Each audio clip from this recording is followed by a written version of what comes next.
Hi, my name's Toby Jenkins. I'm the CEO of Bluewire Media, and I'm stoked to be joined by one of my friends and heroes, Liz Wiseman, today, author of Multipliers and a Wall Street Journal bestseller. Thanks so much for joining us, Liz. Oh, it's my pleasure to join you and to get to talk to your team and friends, followers, fans, clients of Bluewire Media. Oh, thanks, Liz. So today, you've written the book Multipliers, and now your second book has come out called The Multiplier Effect, Tapping the Genius Inside Our Schools. And it follows on the multiplier theme, obviously, but this time specifically focusing on the education system. So just to kick off, for those who don't know and for the benefit of those who haven't heard of the multiplier concept, could you walk through what a multiplier is and sort of the theory of the concept, I guess? Yeah, sure. The idea behind multipliers, it's a very simple idea. It's a type of leader who uses his or her intelligence, their knowledge, their technical skill, their market savvy, their talent. They use their intelligence to amplify the intelligence of people around them, and people who work around them get to operate at their full intelligence and get smarter and more capable working for them. And I contrast a multiplier leader with a diminisher leader who often is so concerned or caught up in their own intelligence and the need to be the smartest one in the room that they often shut down the intelligence of others, and that they leave people operating at a fraction of their full capability and intelligence. So that's the concept of multipliers and diminishers, and that a lot of our organizations have latent or unused talent sitting inside of them. That there's more talent inside of our organization than we see with our naked eye. Cool. Yeah, okay. And so in this book focusing on the education system, you're talking, can you explain, I guess, the differences between the two books? So how does this book focusing specifically on education differ from the original one, which really had a lot of examples, from business, from sport? You had education examples in the original book as well. So how does this one differ? Well, let me start with how the concept applies into education, and then I'll give you a few, mechanically, what's different about this book. What this book, The Multiplier Effect, does is it takes this concept of leader as a multiplier and it applies it to our educational leaders, and really targets this message for them and what's unique about the education space. As a backdrop, I think we face what might be the challenge of this decade, that we have schools that are trying to prepare students for a reality that's changing as fast as our budgets are shrinking, and we have school leaders burdened with more legislation, with failing schools, with disruptive technologies coming in and really questioning everything that we do inside of our schools, and competition, if you will, from very unconventional places in the educational process. And the educational leaders are struggling. How do I do more? How do I drive achievement and do it on a shrinking budget? Which is not actually dissimilar to the challenge that a lot of business leaders face, whether that be a small enterprise of a dozen people or a large firm. So what we seek to do in this book is help leaders inside of our schools realize that a lot of the intelligence that we need to solve our hardest, most complex problems really already sits inside of the schools. That the answers aren't necessarily going to come from legislation or at the national level, from policy or PALs. It's going to come from those who are teaching our children. And, universities are struggling with massive issues around budget shrinkage, supported at the federal or national level, shrinking massively online courses.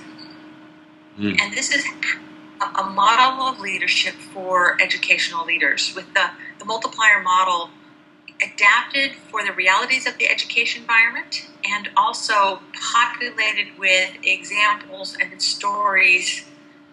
I'd love to say completely from the education space, but I have to admit I have a few favorite business examples that I snuck to this new book because the examples are so fun and so good that I wanted to share them with our educational leaders. Cool. Okay, and so in terms of then, how then did you measure the results specifically for in the education environment, the definition of your multiplier is that they get twice their or two times the output or the intensity and the commitment and the intelligence and capacity of the people that they're leading. So was that the same measure that you used in the education space? Well, it is. We use the exact same methodology. We actually got more data inside the education space than we did. And what we found is that sort of the methodology we used is we went to professionals. So in the business world, it would be professionals, successful professionals like you and people who have had a good run in their career. And we asked them to identify two different kinds of leaders. One that seemed to lead a team to solve hard, complex problems, and another around whom these kinds of problems didn't get solved. Progress was slow. And we asked people to tell us about these leaders, describe what they did, how they operated, and to give us two numbers. One number was, both numbers were an assessment of how much of their intelligence, their intellect, their ideas, their capability, were the leaders getting from them. So it's not how hard you were working, it's really how much of your intelligence was put into play because of the way this leader led. So a score for the diminishers, a score for the multipliers. When we studied this in the business world, we found that there was a 1.97 times differential, or a 2x effect. And when we studied this in the education world, we found that it's actually 2.3 times. So there's an even bigger differential, with diminishers doing a more extreme job. Diminishers we found in the business world were getting about half of people's capability, and in the education world we found it was closer to 40%. Okay. Which, that's not so good. It's horrifying, to know that we hire these brilliant teachers and we send our children off to these schools and we have leaders, who are suppressing 60% of people's intelligence. That's a significant chunk. That is a significant chunk. Well, and as a taxpayer, it doesn't feel good to pay $1, to fund a school and to know that 60% of that is evaporating. Yeah. And so we see this enormous opportunity. Of course, not all schools are led by diminishers. We hope it's the minority.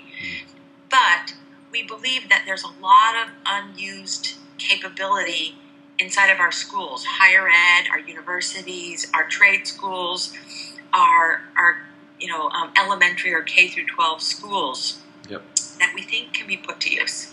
Great. And so, in terms of applying then those findings, what was the most unusual finding in your opinion from the book? What sort of surprised you most in your research? Here's what surprised me the most is I come out of the business world where there's essentially a free market of talent. So, let's say, Toby, you're working for me in the corporate world and you decide that Liz isn't using you well, is a diminisher. Let's say a raging diminisher. What recourse do you have? You can go get a job anywhere, right? Yeah. But if you're an educator, if you're a teacher, perhaps you're in a teachers union, perhaps you're on a tenure-based system. If you're a teacher and I'm a principal who is suppressing ideas and intelligence, you don't have the same kind of mobility in the business world. Often teachers lose their seniority when they transfer to a new school system. It's such a locally based job market that what we found is people don't necessarily vote with their feet, meaning, if they're in an environment where they're being held back, they can go find an environment where they can. A lot of times teachers have to wait. This too shall pass. And hopefully this principal will be reassigned and go bless some other school. Yeah. Hopefully. And that, maybe they hope that in the next couple years, a new principal, a new headmaster comes along who really sees the talent in them and other teachers, engages it, uses that at its fullest, and creates a really vibrant environment. And this is why I think there's this larger differential, is that educators learn to tolerate bad leadership. Right. Because the job market is really different than it is in the business world. There's not quite as much mobility based on the structure. And a lot of times there's loyalty to the student base and the student body. That brings up an interesting question, which is, did you see the flow-on effect of, the multiplier at the teacher level? Did you study any of the effect then on the student base? We did, and actually that was part of the inspiration for the book. As I was studying these issues in the business world, often people were pointing to educators that they had, and we were really inspired by teachers who just lead like multipliers, teachers who are smart, who are brilliant, but use that intelligence to create a rich learning environment where instead of telling people the answer, they're asking the hard questions, they're challenging students, they're pushing, they're stretching, they're creating an environment in the schools, not only of performance and doing well on tests, but on making mistakes and learning from mistakes. It's sort of experiment-based environment where students get to be innovative and creative, challenge the status quo. So actually the book is populated not just with stories of administrators, principals, deans, and superintendents. It's got sprinkled in there stories of some educators that just challenged and brought out the best in the students in their classrooms. That's certainly a story that I can relate to, for sure. It's pretty, I remember seeing a questionnaire where one of the things was, do you remember who won the Olympic gold medal in 1994 or whatever, 1992, sorry, for, the 100 metre sprint, or can you name a great teacher in your life? And, the great teacher comes at a heartbeat. Oh, absolutely. And, I know you've got a history in athletics and Olympic athletics, and I imagine you can think about coaches who had that kind of impact on you. And I don't know, maybe Toby will put you on the spot. I don't know if a teacher comes to mind or a coach comes to mind. Here's your big moment. Oh, look, there's anyone that comes to mind, you're like, wow, this coach or teacher really brought out the best in me. Yeah, I've probably got 4 or 5 that I could count that I would say that I was really fortunate to have, that really pushed me, but in a really positive way, and I guess in a way that suited me too. I guess, different people react to different styles, and but there are certainly people who had a huge impact on me. There's no doubt about that. For sure. And what was it?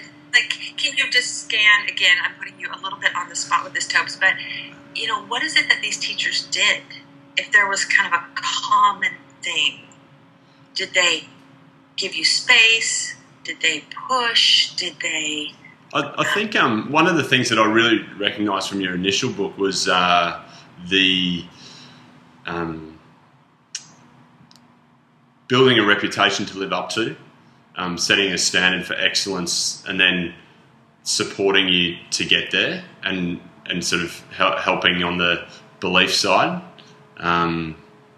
So then, you felt as though, and watching other people in those teams as well, people who, weren't necessarily the top players, actually, it was really interesting watching the really top players, played well, but then the guys in the middle played a whole lot better. The impact on those guys was just worlds apart, and particularly in a team environment, that has a huge impact when you're lifting the bar of your average performance. If that increases significantly, then really the whole team benefits, as opposed to just trying to get the one person to be, a few percent better.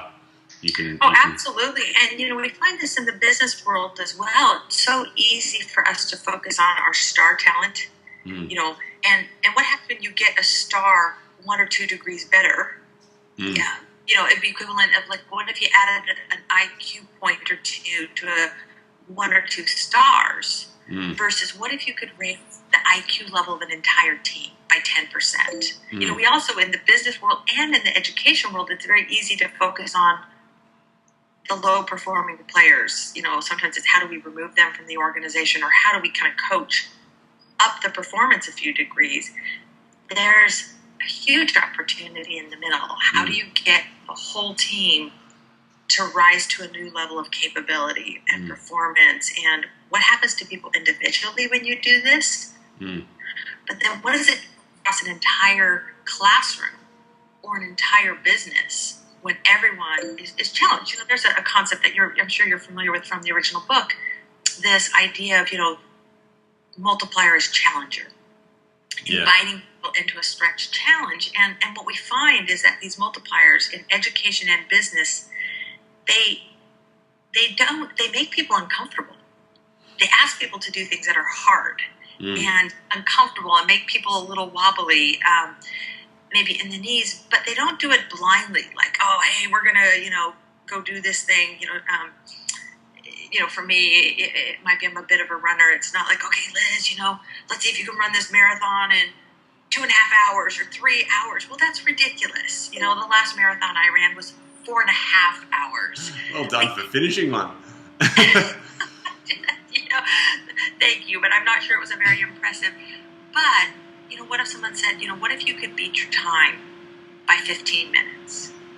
What would it take to do that, and what would it look like? And essentially what they do is they offer people a challenge that's a level up, sort of using a bit of game theory. It's supersizing someone's job, maybe giving them a job, a responsibility that's a size too big, and saying, you can grow into that. That's definitely, I've seen that happen, particularly in water polo, time and time again, from those good coaches, watching them do that. It's great. And Liz, I guess, if I was a teacher and I came to you and I said, how can I become a multiplier? And you could only choose one thing out of all of your research. If you could only choose one thing that would have the biggest impact, and what would that be? Do you think? What do you think would have the greatest impact in terms of that end result and maximising the capacity that you're getting from your team and those around you? And also, how then would you implement that? So can I have 1.5 things? Yes. Ooh, okay. So, if there's one thing that would put someone on a path to being more of a multiplier, it's shifting one's orientation as a leader, as a teacher, from having the answers to asking the questions. And this is probably the most important role a leader plays, is to shift the burden of thinking from themselves and onto their followers, their organization, their students. And so they ask questions rather than provide answers. That's the one thing that I would say is the most powerful thing a leader, educational or business leader, can do to be more of a multiplier. Here's where the half comes in. Okay. I stumbled onto some research when I was writing the Multiplier Effect for schools, and there's a really fascinating piece of research. It was done back in the 60s where they studied wait time between because a lot of teachers are trained to ask questions rather than to sort of spout what they know. They measured the wait time between when a teacher asked a question, how much time he or she waited before following up with a second question or giving an answer, meaning how long might they wait in that uncomfortable space. So if I asked you a question, Toby, what is it that your most impactful coach did? Wait. And it gets to a point where it's uncomfortable. You're like, whoa, I don't have an answer right away, so I'm having to think about that. A lot of teachers will jump in very quickly and say, oh, okay, I see, I've caught you off guard, I've made you uncomfortable, let me make it easier, let me let you off the hook. And when teachers waited on average 5 seconds, phenomenal things happened in the classroom. Not only did individual learning went up, but peer collaboration went up, the richness of dialogue went up, the in-depth of learning, their ability of the students to make connections when they ask a question and then wait. 1, 2. So you're basically saying make a 5-second change. Make a 5-second change. Wow. Ask questions and then let some uncomfortable silence transpire. And it's hard to do. Pretty amazing. Yeah, that is. Wow, that's really cool. But I think it applies in the business world as well. You know, you've got your creative team together and you're like, okay, guys, what could we do that would be really innovative for this client? Wait.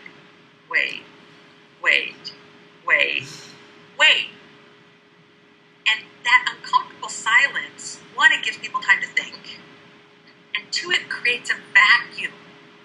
Because it's a little awkward, right? Mm. It's not quite creepy, but it's awkward enough that what do people want to do? Fill it. Right? Which is why we tend to jump in and answer our own questions. Because it's uncomfortable. But let that uncomfortable silence sort of provoke thinking or get people to go beyond sort of the standard answers and really deepen the thinking. So that would be the 1.5 things. Ask questions, give people time to wait, and I find that the way to do this, it's easy. It's not easy. Let me not say that. It's fun. It's simple.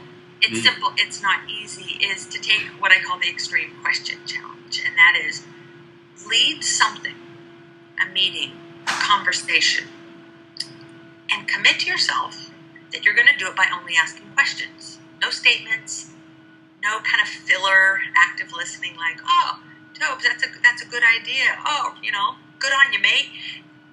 You let go of all of that and you just ask questions.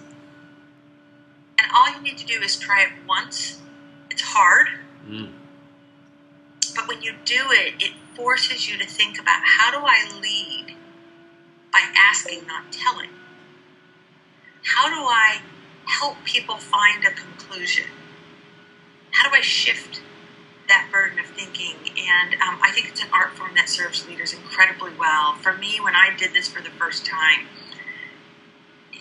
this was about a dozen years ago, and I had 3 small children at the time. I've got 4 now, but this is when it was sort of a mere three little ones. And I was talking to a colleague at work, telling him about, what bedtime was like in our house, which was, in a word, chaos. And I'm describing, kind of bedtime. These, kids, put that away, leave her alone, go, come over here, get your pajamas on, go brush your teeth, no, come over here, go back, use toothpaste, okay, grab a book, get into bed, go back to bed, stay in your bed, and, tell. Compelling my children into bed every night. And my buddy Brian just said, Liz, why don't you try something tonight? Why don't you go home and just speak to your children only in the form of questions. No statements. And, of course, my response was an immediate impossible. I can't do that. This is 3.5 hours between when I get home and when they go to bed. I can't do that. And he challenged me with this little uncomfortable challenge. And I gave it a go. And it was remarkable. We got to bedtime and I simply looked at my watch. It was like, kids, what time is it? They knew, it's bedtime. Well, what do we do at bedtime? What's first? Well, we put our toys away, Mom. Well, who needs help with their pajamas? Who's going to be first to get their teeth brushed? What story are we going to read tonight? Who's picking the story? Who's reading the story? And then I think the final question was, who's ready for bed? And my kids were like, me! They're shaking with enthusiasm for going to bed. Me, I'm ready. They got in their beds and they stayed there. And I, of course, am wondering, wow, I wonder how long they've known how to do this. Because I had been doing it for them and to them. Yeah. And it created a profound shift in me. I have become a very different parent. Practicing what you preach, Liz. Well, maybe there's some preach what you practice to then finally you have to be accountable for practice a little bit what you preach. But it did change me as a parent. It changed my ability to teach by asking. And it started to, as I tried this in my home, it started to change me at work when I realized there was a lot of people on my management team when I worked at Oracle who didn't need me telling them what to do. They knew what to do. They were just humoring me and letting me talk. And I started to ask more and let other people find the answers. And it's amazing what happens when one asks the question and then lets other people figure it out. That's great. I love all that, Liz. Thank you. Thank you so much. Look, I mean, that was all I wanted to cover today, and it's great to chat to you again. So, and I just love that idea of making a change that is 5 seconds, and then I guess the challenge then is the discipline to stick to that. But I really love that as a take home for our audience now, is to try the 5 second silence and see how we go. It would be fun for us to practice it right now, but it would be probably pretty boring for anyone who might be watching. I think so. But you know what, and Toby, I have to say, it is so inspiring to see what you and the whole team at Bluewire Media has done with the multiplier ideas. From, I think, when the book was in its early days, you got a hold of those ideas, and you've just been this incredible example of putting them into practice, identifying the native genius of people on your team, using it in how you manage a team and how you engage clients, and then challenging your team with these kind of crazy, how do we do this remarkable piece of work in a quarter of the time, and finding that was energizing to your team, not draining. And anyway, so you've been thanks, Liz. Brilliant examples to me, so thank you. We're just trying to live up to your what you've shared, so thanks for sharing it, and thanks for doing all the hard work to find out how all this stuff works as well. So, Liz, thank you so much for sharing all of that. How can people find out more about you and the Multipliers Effect book?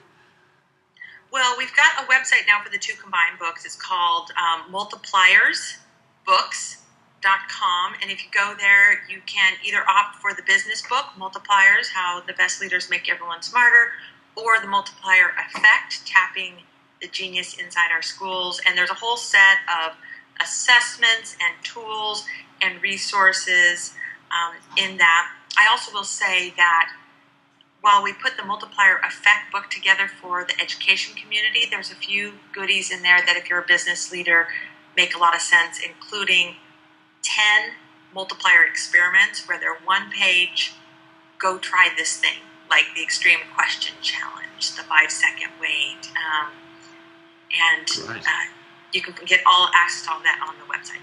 Terrific. Well, I'll add a link to this video, this interview, so people can go and jump on it straight away. But thanks again, Liz. Really appreciate your time. Toby, thank you.